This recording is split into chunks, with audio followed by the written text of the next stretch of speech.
Oh, yeah. I signed up over Zambia. Mudifela Kalaka. I go by the name Mr. Pablo Picasso, a copper belt recording artist, specifically from Chingola, CNC, Coppola Swag's youngest affiliate. Yeah, so I became a part of Coppola Swag from way back. Like before the first ever first generation cipher that was done. Okay, I've got like history with Chef and TC and Mark II. Like even before Chef was big, like how big he is today, me and him have got history. We come from way back. He taught me how to actually write my raps. They had a record label called Diamond Records, which had Chef, Dice, Young D, Kozim, and TC. They partnered. So at the time when I was discovered by Mr. TC, I was given on to Chef, who later began to groom me, taught me how to write, taught me skills and how to go about with the raps and all that. So like my relationship with Coppola Swag is not even signed on paper. I'm affiliated, like I'm Coppola Swag, just that's how I can put it. Well, at the time we did the new generation cipher, I was in school actually. If I recall, I was in grade 11. I got my grade 11, but yeah, I'm grade 10. And I think that's why I got the buzz from. I think that's why like people recognize me to say, oh, okay, so I put out a lot of singles that got some really good attention. I put out songs like Type Yamagelo, Ayo Vanigo. We did a couple of good songs, Beans in a Fimbombo. Yeah, so it was songs like that. So at the time, like what really happened is when I thought of doing the album, like I got a lot of negative response from people. Like people are telling me it's too early. Album if I can now sana shani, you can't sell the part of pangana album. So I think because everybody looked down upon me doing an album at the time, I had that courage to say, but I think I can do this. Why does everyone think I can't? So I put out the album. That was like December 2017. The album was called the Landa Nasana. That's like my first album to my name. After I put together quite a good number of songs, like the motivation behind the album or the meaning, the Landa Nasana itself is more or less like talk less and do more. So there was too much of talking. I was surrounded with people who are like talking too much, and they weren't doing actually. So I used that hate or that negativity as motivation to actually do it. So the Landa Nasana, like if you listen to the songs from track 1 to track 2, you find that there is a similarity in a message that I was trying to push out or put across, saying talk less and do more. That's the only way you can achieve certain things in life. So that was the motivation or the message I was trying to preach in the album to the youths out there. Actually, okay, the sales weren't bad. I wouldn't lie. The sales weren't bad. The support was good. And when it actually, I think the fact that I dropped it and looking at my age and looking at the Zambian industry, like no one has ever dropped an album at my age. So I think that was an advantage on me. So the sales weren't bad. Then for the first time, I had the album was uploaded. It was on iTunes, Spotify, it was on Amazon, SoundCloud. So I actually got recognition. Like I could tell from like Zambians that were outside, Zambians that are in South Africa, in the US, in the UK, people who are in school outside. I got some good response from them. We could tell like we were looking at the statistics, and people who like streamed the album more were more from outside than actually in Zambia. Then the sales, I actually sold all copies.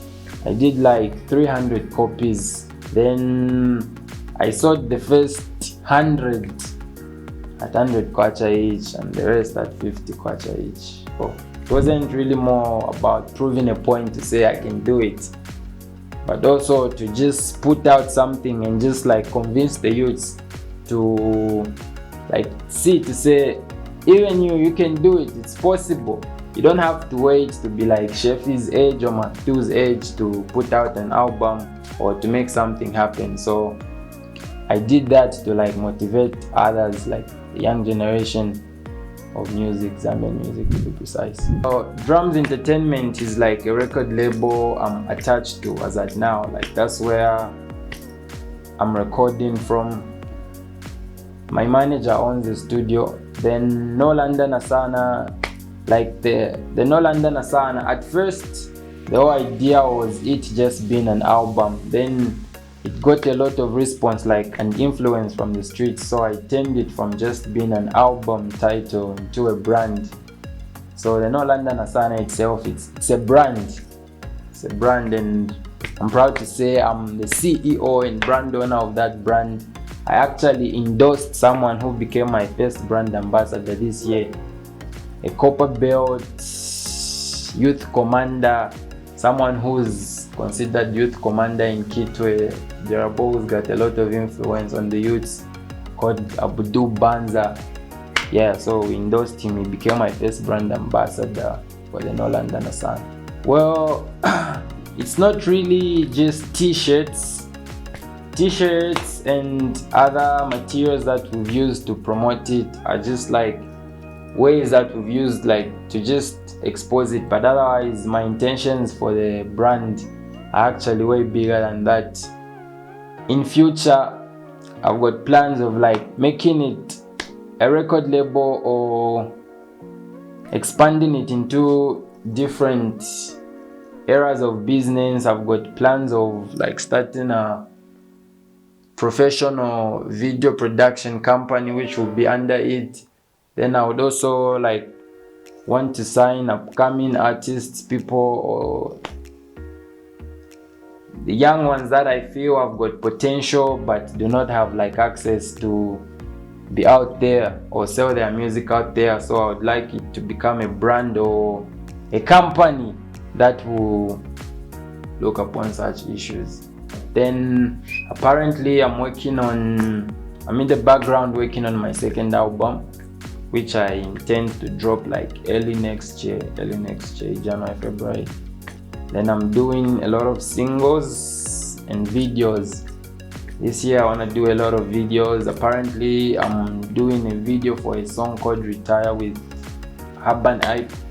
The Urban Hype, it will be a single off the album, which we're yet to announce as time goes on. So yeah, people should expect a lot more from me this year than ever before. I promise to put out a lot of strong works.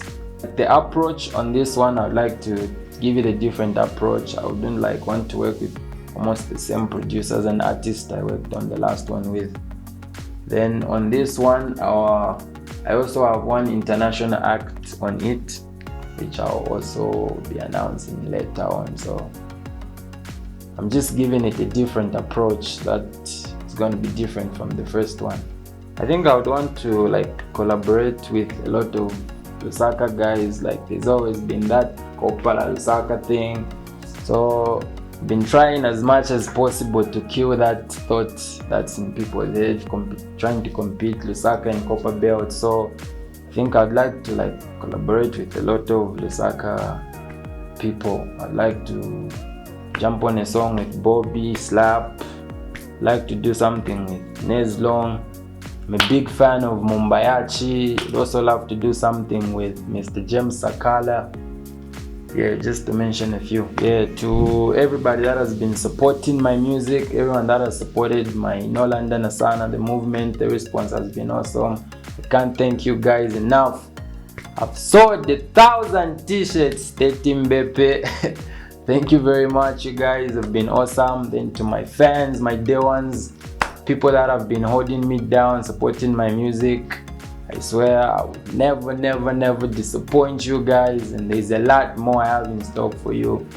And yeah, to the upcoming artists out there, believe in yourself. That's the key. Just believe in yourself. Talk less and do more, and you see things go through and happen. Yeah, so Landa Nasana at the end of the day. Peace.